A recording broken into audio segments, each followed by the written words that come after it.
नमस्कार। चलते हैं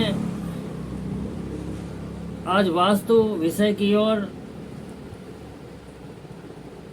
क्योंकि ये हमारे मनुष्य शरीर के लिए, हमारे मानव जीवन के लिए बहुत आवश्यक है। क्योंकि हम जिस स्थान पर रहते हैं, जिस स्थान भूमि का हम उपभोग करते हैं, वो हमारे लिए यदि अनुकूल है तो सब प्रकार से हम संपन्न और सुखी होंगे, और यदि वो प्रतिकूल हो जाती है तो हम विभिन्न प्रकार की परेशानियों में पड़ जाते हैं। हमारे वीडियो में आप अंत तक बने रहिए, और वीडियो के अंत में हम एक बहुत छोटे से उपाय को बताएंगे, जिसको करने से आपके यहाँ, आपके भवन का, आपकी भूमि का सभी प्रकार का वास्तु दोष समाप्त हो जाएगा। तो वास्तु शब्द संस्कृत की बस धातु ऋच और तुन प्रत्यय से मिलकर के बना है, जिसका अर्थ होता है रहना या निवास करना। बस माने होता है रहना अथवा निवास करना। जो रहने योग्य भूखंड है, जो हमें आश्रय दे। वास्तु एवं मनुष्य एक दूसरे के पूरक हैं, एक के बिना दूसरे का कोई अस्तित्व नहीं है। प्राचीन काल में जब मानव की उत्पत्ति हुई तो पहले मनुष्य जंगलों, गिरगंदराओं आदि में रहता था, और शरीर ढकने के लिए उसके पास उस समय वस्त्र नहीं थे।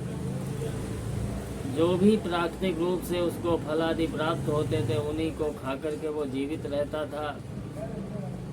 और जो मांस आदि भोजन की परंपरा है, वो हमारी समझ से वही उसी समय से प्रारंभ हुई होगी, क्योंकि जब उसको क्षुधा ने पीड़ित किया होगा तो उस क्षुधा शांति के लिए उसने कुछ न कुछ खाने का प्रयास किया होगा।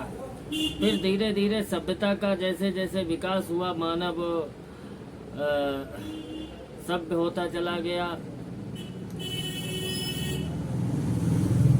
पत्थरों को रगड़कर जो चिंगारी निकलने से मानव ने आग जलाना सीखा, और जब आग जलाना सीख गया तो उसने अन्न और मांस को भून करके खाना प्रारंभ किया। और जब और सभ्य हुआ तो उसने अपने रहने के लिए जो पहले घास फूस आदि के मकान आदि बनाए होंगे। आज के समय में तो नगरीय सभ्यता में इस प्रकार के ऐसे ऐसे भवन देखने को मिलेंगे कि जिन्हें देख करके बहुत मन प्रसन्न होता है। लेकिन क्या वे भवन जो जिनमें आजकल हम और आप रहते हुए बड़े बड़े होटल्स आदि होते हैं, क्या वो वास्तु के अनुसार हमारे लिए अनुकूल हैं? ये सब संशयात्मक है, क्योंकि आज के समय में धन की कमी नहीं, अन्य संसाधनों की कमी नहीं, लेकिन फिर भी हम तमाम प्रकार के रोगों से, तमाम प्रकार की चिंताओं से दिनों दिन घिरते जा रहे हैं। और ऐसा लगभग हर किसी के साथ हो रहा है। तो यही लगता है कि कहीं न कहीं से वास्तु अनुकूल नहीं है। हालांकि हम लोगों के पास जो कुंडली लेकर के लोग आते हैं, कभी कभी ऐसा होता है कि सभी उनके ग्रह ठीक हैं, और पूरे घर की यदि जन्म कुंडली का विश्लेषण करो, अध्ययन करो, तो लगता है कि जो समस्याएं सामने वाला व्यक्ति बता रहा है, ऐसी समस्याएं इसकी कुंडली में नहीं है, फिर क्यों इतना परेशान है? तो हम लोग कुंडली से ही कुछ ग्रह स्थितियां ऐसी होती हैं, हम अनुमान लगा लेते हैं कि ये व्यक्ति वास्तु दोष से पीड़ित है। और फिर उसके जब वास्तु के अनुसार जब आगे की ओर बढ़ते हैं तो हमें समाधान मिल जाता है। तो जैसा कि हमने बताया कि एक के बिना दूसरे का अस्तित्व नहीं। शरीर और वास्तु ये दोनों ही जड़ बताए गए हैं, दोनों ही जड़ हैं, ऐसा हमारे पुराणों में भी उल्लेख है। दोनों के लिए ही, यानी शरीर और वास्तु दोनों के लिए ही प्राकृतिक संतुलन परमावश्यक है। अगर प्राकृतिक रूप से संतुलन नहीं होगा तो तमाम प्रकार की परेशानियां इस शरीर को घेर लेंगी, घर का यदि प्राकृतिक संतुलन ठीक नहीं होगा, घर यानी जिस भवन का प्राकृतिक असंतुलन होगा, वहाँ वो घर भी कभी शोभायमान नहीं होगा। उस घर में भी कितना भी अच्छा आप भवन बनवाइए, यदि वास्तु के नियमों के अनुकूल नहीं है तो सब कुछ अच्छा होते हुए भी वो कभी शोभायमान नहीं होगा। कारण क्या है कि उसमें रहने वाले व्यक्ति तमाम प्रकार की परेशानियों में, व्यर्थ की बीमारियों में, चिंताओं में घिरे और फंसे रहेंगे। तो जब तक दोनों का सामंजस्य उचित नहीं होगा तब तक दोनों ही प्रसन्न नहीं रहेंगे। तो निवास के लिए हमें उपयुक्त भवन की आवश्यकता होती है और भवन के लिए उपयुक्त व्यक्ति भी होना चाहिए।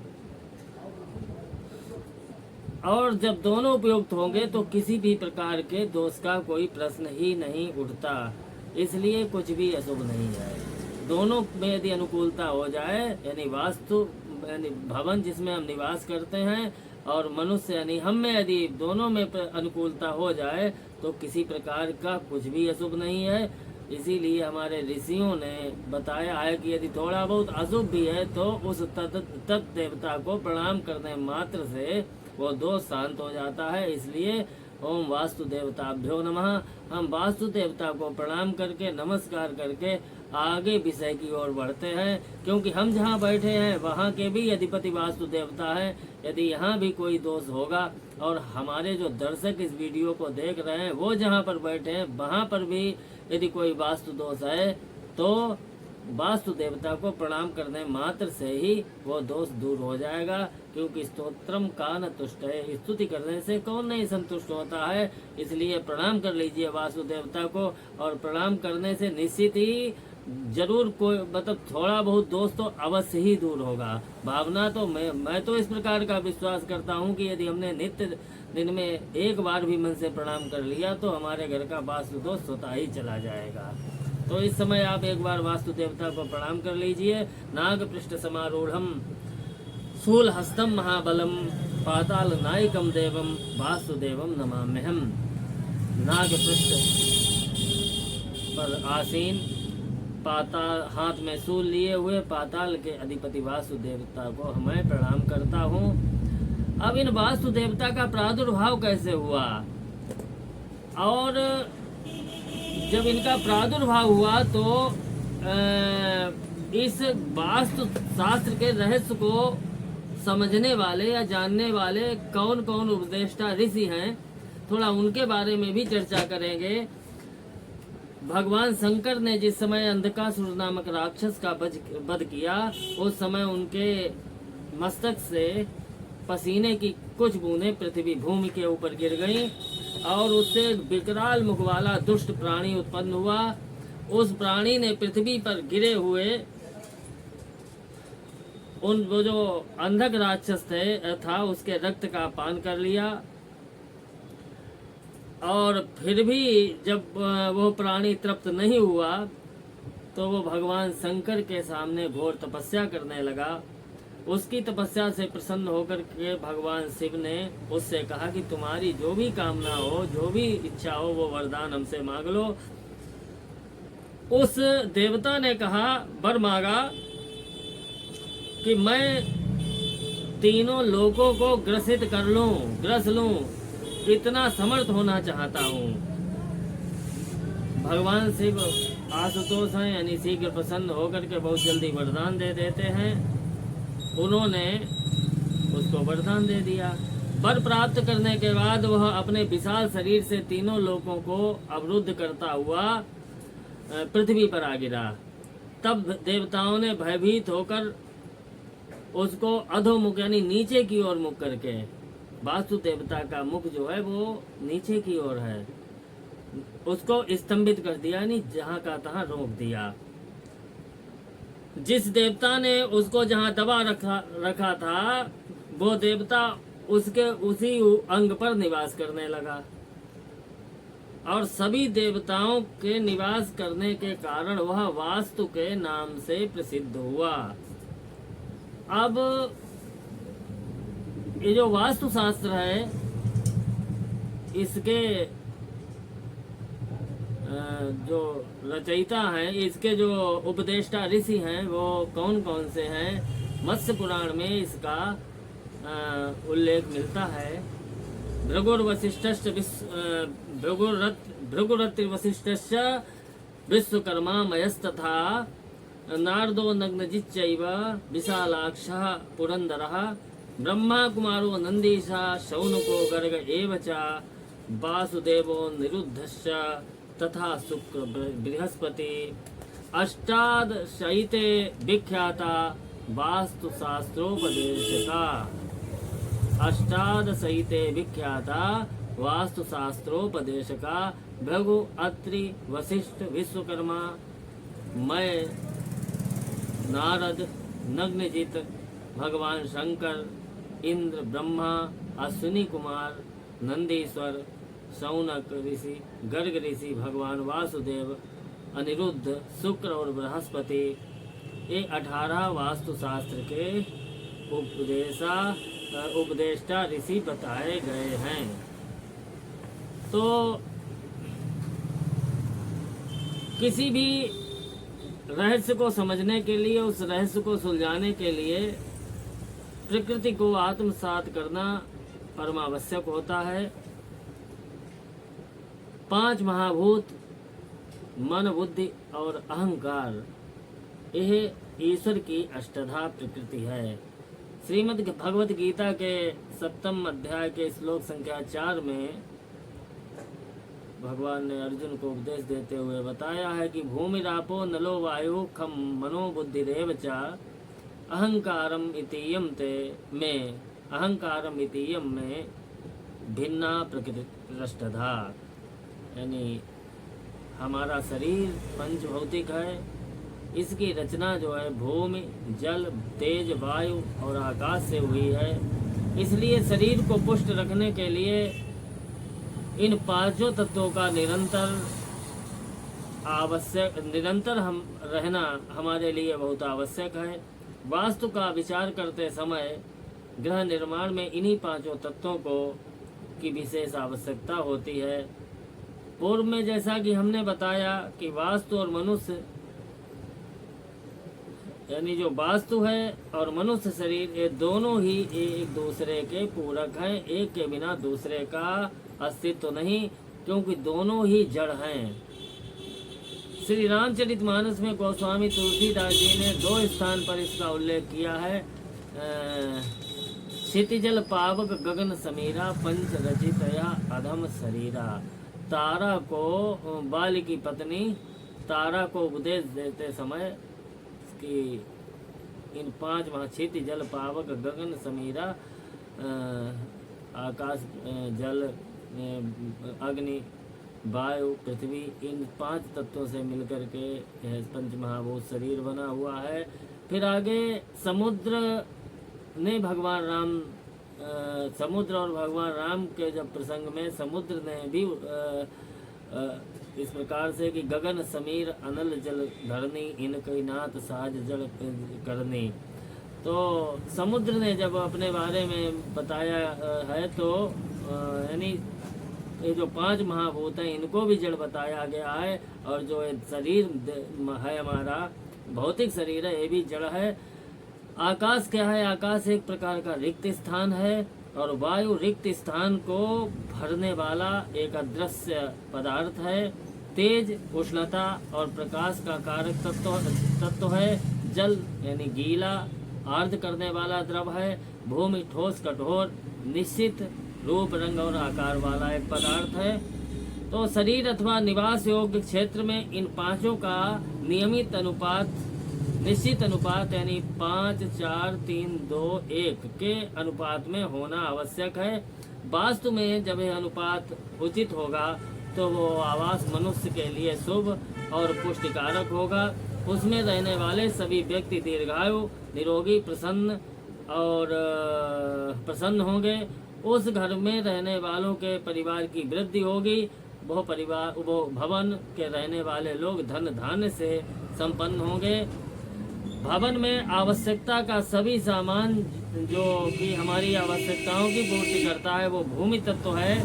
भूतल पर जल स्थान जल तत्व है। तेज तत्व को अनुकूल करने के लिए भवन के प्रत्येक कक्ष में प्राकृतिक प्रकाश का होना आवश्यक है।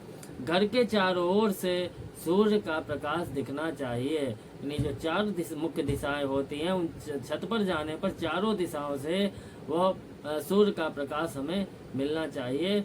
प्रत्येक कक्ष में प्राकृतिक वायु का प्रवेश होना सम्यक रूप से वायु तत्व है। आकाश तत्व के लिए घर में पर्याप्त रिक्त स्थान होना चाहिए। हालांकि आज की आधुनिक संस्कृति में हमने आंगन तो लगभग होते ही नहीं हैं, तो पर आकाश तत्व की पूर्ति के लिए पर्याप्त रिक्त स्थान घर में होना चाहिए। और इसके लिए भवन के जो भी कक्ष हैं वो बड़े बड़े और उनकी छत ऊंची होनी चाहिए। मकान में किसी भी भवन में आवश्यकता से अधिक सामान अथवा कबाड़ आदि की मात्रा अधिक होने से आकाश तत्व कम हो जाता है और भूमि तत्व अधिक हो जाता है, और इसके कारण से तमाम प्रकार के रोग और व्यर्थ की मानसिक चिंताएं उत्पन्न होती हैं। जिस भवन में सूर्य का प्रकाश कम होगा वहाँ सद्विचार कम होंगे और वहाँ शिक्षा और ज्ञान का प्रभाव अल्प रहेगा। वायु का संचार कम होने से विचारों में संकीर्णता होगी। इसलिए इन पृथ्वी, जल, अग्नि, वायु और आकाश, इन तत्वों का उचित समावेश रहना पर बहुत आवश्यक है। अब अभी हमने एक बात कही थी कि आज के समय में जो नगरीय सभ्यता है, जिसमें हमने अपने को बहुत ही संकुचित कर लिया है अपने निजी स्वार्थों के कारण, हमने प्रकृति के साथ इतना दोहन किया है और हम कर रहे हैं, तो उसमें इस वास्तु के जो हमने बताया कि इन तत्वों का उचित सामंजस्य होना चाहिए, तो ये मात्र कहने की बात है। इसको कर पाना हमारे लिए आज के समय में थोड़ा असंभव भी प्रतीत होता है। तो उसके लिए हमने वीडियो के प्रारंभ में बताया था कि हम आपको एक दो उपाय ऐसे बताएंगे अंत में, जिसके करने से बहुत सरल उपाय हैं और कर लेने से यदि आप श्रद्धा पूर्वक उसको संपन्न कर लेंगे तो आपके घर में वास्तु दोष में न्यूनता आएगी। और जब वास्तु दोष न्यून होगा तो निश्चित ही आप और हम सभी सुखी और समृद्ध होंगे। हमने बताया था कि जो वास्तु शास्त्र के 18 उपदेष्टा ऋषि हैं, तो एक मत्स्य पुराण का एक बहुत छोटा सा संस्कृत में श्लोक है, अथवा आप भी इन 18 वास्तु शास्त्र के उपदेष्टा ऋषियों का नाम आप याद कर लीजिए, एक एक करके आप लिख लीजिए। भृगुरत्रि वसिष्ठश्च विश्वकर्मामयस्तथा नारदो नग्नजिच्चैव विशालाक्षः पुरन्दरः ब्रह्मा कुमारो नन्दीशः शौनको गर्ग एव च वासुदेवो निरुद्धश्च तथा शुक्र बृहस्पति अष्टादशैते विख्याता वास्तुशास्त्रोपदेशका। यदि आप संस्कृत में श्लोक नहीं लिख सकते हैं तो एक एक करके आप भृगु, अत्रि, वशिष्ठ, विश्वकर्मा, मय, नारद, नग्नजित, भगवान शंकर, इंद्र, ब्रह्मा, अश्विनी कुमार, नंदीश्वर, सौनक, गर्ग, भगवान वासुदेव, अनिरुद्ध, शुक्र और बृहस्पति, इस प्रकार 18 हो गए। तो इन 18 ऋषियों के नाम, वास्तुशास्त्र के उपदेष्टा ऋषियों के नाम आप किसी भोज पत्र पर शुभ मुहूर्त में अष्टगंध चंदन की स्याही और अनार के कलम से आप लिख करके आप अपने किसी भी आचार्य से इसका शुभ मुहूर्त पूछ करके स्वयं लिख लें, अथवा किसी ब्राह्मण आचार्य से लिखवा लें, और इसको आप अपने मकान के ब्रह्म स्थान में अथवा नैऋत्य भाग में भूमि के नैऋत्य कोण में भूमि के नीचे थोड़ा गड्ढा करके उसका विधिवत भूमि पूजन करके और उस भोजपत्र पर लिखे हुए इन 18 ऋषियों का पूजन करके उस स्थान पर इसको पूजन करके विधिवत पूजा करके दबा दें।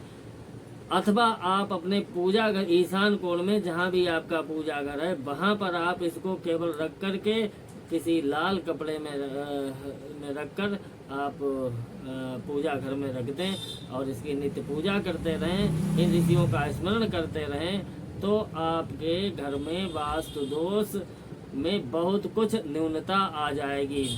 मतलब दो तरीके से उपाय हो सकता है, अथवा एक तो लाल कपड़े में आप भोजपत्र पर अष्टगंध चंदन की स्याही बना करके अनार की कलम से इन 18 ऋषियों का नाम लिखकर लाल कपड़े में लपेटकर पूजा घर में रख लीजिए, अथवा भोजपत्र पर लिख करके लाल ब्राह्मण को बुला करके मकान की नैऋत्य दिशा में आप जमीन में गड्ढा खोद करके इसको विधिवत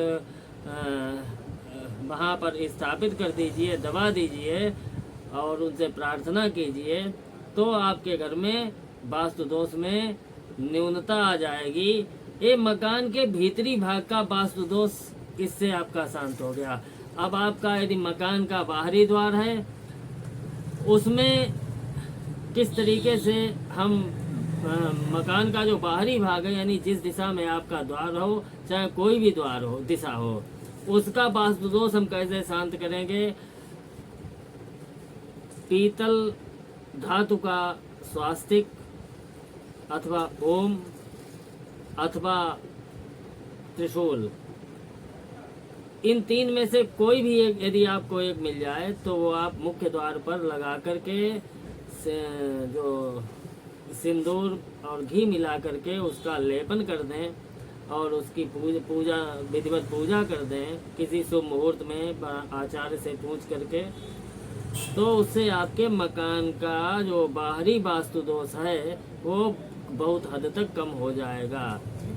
हालांकि आज के समय में तमाम प्रकार की ऐसी चीज़ें आती हैं, जियोपैथिक स्टेट राड वगैरह, जिससे हम नेगेटिव एनर्जी को ब्लॉक कर देते हैं, तो लेकिन ये चूँकि महंगी व्यवस्था है, इसको हर कोई वहन नहीं कर सकता है। अब जिसका मकान आजकल जो फ्लैट्स बने हुए हैं, भूमि तत्व बिल्कुल उनको प्राप्त नहीं हो रहा है, उनके लिए वो जियोपैथिक स्ट्रेस राड वगैरह जो, हालांकि आजकल हमारे बहुत से जो वास्तुशास्त्री हैं जो इस तरीके की टेक्निक का यूज करते हैं, लेकिन हमने जहाँ तक अनुभव में आया है कि जहाँ पृथ्वी से हमको जब डायरेक्ट एनर्जी नहीं मिलती है, हमारा जो भवन है, हमारा जो फ्लैट है वो ऊपरी भाग में है, तो वहाँ हम जियोपैथिक स्टेस आदि से कोई भी लाभ नहीं हमको मिल सकता है।